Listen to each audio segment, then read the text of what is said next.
எனக்கு பணம் ஒரு சாதாரணமாவே தெரியலங்க சார்.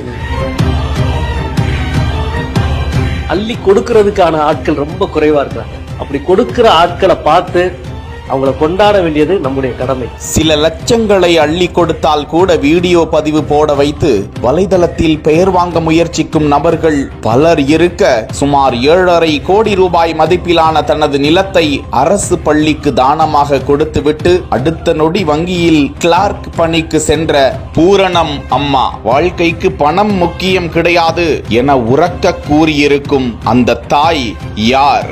ஓடி போய் வாழ்த்து தெரிவித்த எம்பி மதுரை மாவட்டத்தை சேர்ந்தவர் ஆஇ பூரணம் அம்மாள். அங்குள்ள கனரா வங்கியில் எழுத்தராக பணிபுரிந்து வருகிறாராம். இந்த நிலையில் ஒத்தக்கடை அருகில் உள்ள கொடிக்குளம் என்ற அரசு பள்ளியை நடுநிலை பள்ளியாக உள்ள அந்த பள்ளியை உயர்நிலை பள்ளியாக மாற்றுவதற்கு நிலம் தேவைப்படுவதை அறிந்த அவர்